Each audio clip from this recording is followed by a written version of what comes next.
友一直咧都係同佢哋一齊住埋一齊。同你間家咁你都婆。知啦，後生仔同老人家住，好多嘢都唔習慣噶嘛，係咪啊？哦。咁我家公家婆咧就有2間屋嘅，咁一間咧就租咗出去，一間咧就自己住。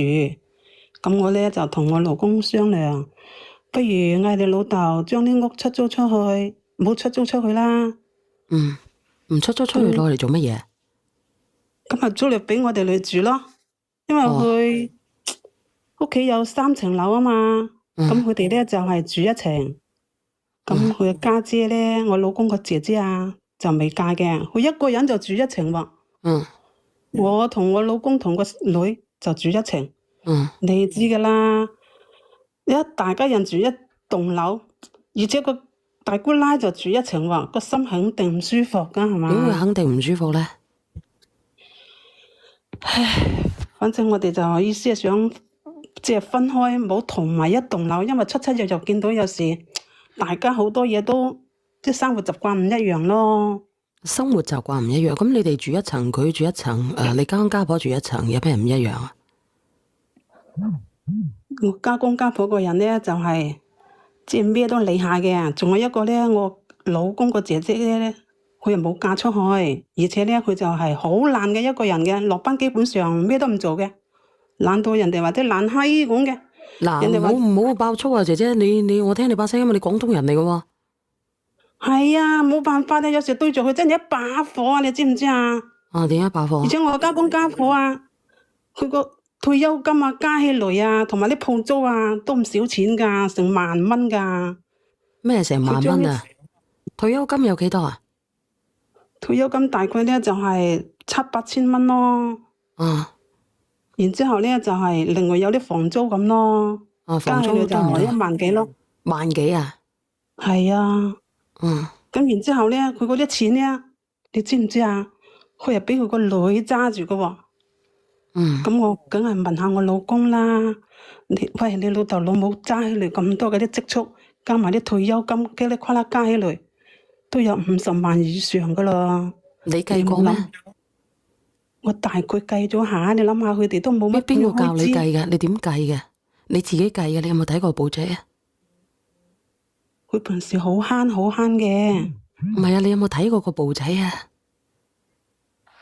咁又冇啊，大概算咗下，因為我嫁咗嚟佢屋企都幾年啦，我女都已經8歲啦。唔係啊，咁你唔睇睇佢啊？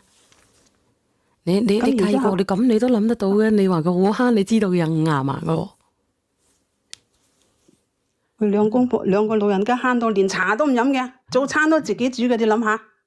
你話嗰啲錢使喺邊度去啊？咁係咪啊？咁呢50萬咧，咁真係應該有50萬嘅喎。係啊，咁我見到佢大概有算過有50萬，咁我咪同我老公商量下咯。商量乜嘢？就係同我老公講，喂，不如我哋喺學校附近買一間屋啦，好唔好啊？方便小朋友讀書，好唔好啊？咁我咧就大概睇咗一間屋咧，就120萬左右啦，就唔係話好貴。唔係話好貴啊？係啊，因為我諗住去幫下我噶嘛。唔係好貴啊？咁你自己有冇啊？你唔係好貴嘅嘛？你覺得120萬多唔多啊？對於我就多，但係對於老人家，我覺得唔係好多，因為我每個月都有退休金啊嘛。得出嚟嘅。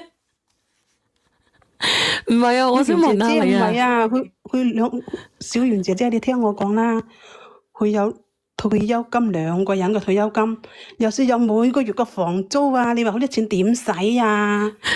一個月都唔飲到1次茶，你話係咪啊？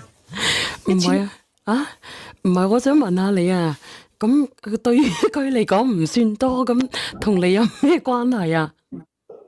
咁我老公係男丁一個啊，拉女都2姊妹，咁冇理由俾女噶，係咪啊？人哋話齋留嘢都係留仔，世世代代留同姓噶。世世代代留同姓啊！我聽你啲本地人嚟噶，你嗰度我唔講你邊度啊。咁你覺得佢唔算多，咁你想點啊？其實咁我咪同我隻佬商量，不如買一間屋喺學校附近，小朋友翻學又方便，係咪又安全？咁間屋寫邊個個名啊？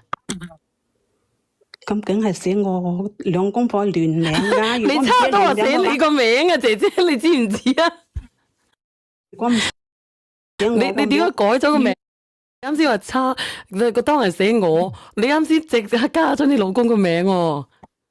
聯名？因為如果淨係寫我個名，佢嘅父母肯定唔同意㗎，因為我老公係獨仔女㗎嘛。啊，咁佢咪有個家姐㗎？所以咪話咯，講起呢個家姐真係一把火啦！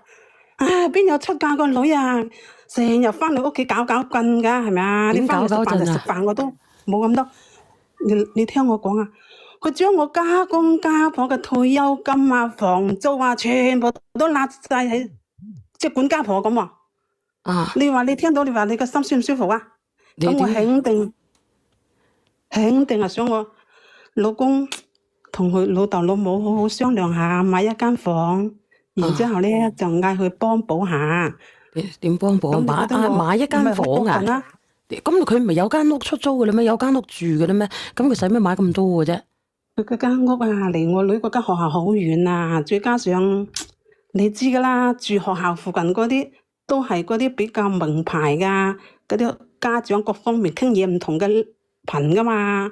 佢嗰度咧就比較偏啲啲，離間學校嗰度。嗯，所以我咪同我老公講，一定要俾個女好啲嘅條件噶嘛，係咪啊？嗯，咁就同我老公商量咧，當時佢都話：哦，咁好啊，咁咪同佢父母商量下咯。嗯，咁佢父母當時都應承嘅。啊，但後來唔知點解，我家公同我大姑奶突然間話唔贊成喎。我唔咁我贊成啊。聽起嚟係啊，要佢哋攞錢出嚟就話唔贊成喎。咁做乜唔贊成啊？喂，就係咔咔聲啊！要問佢家公家婆攞錢咯，要佢哋攞錢出嚟，佢咪唔願意咯。即係縮骨咯，小氣咯。係啊，你話嫁出去個女啊，你理咁多做乜嘢先得㗎？係咪啊？我真係想一把掃把劈佢出去啦，真係。哦。啊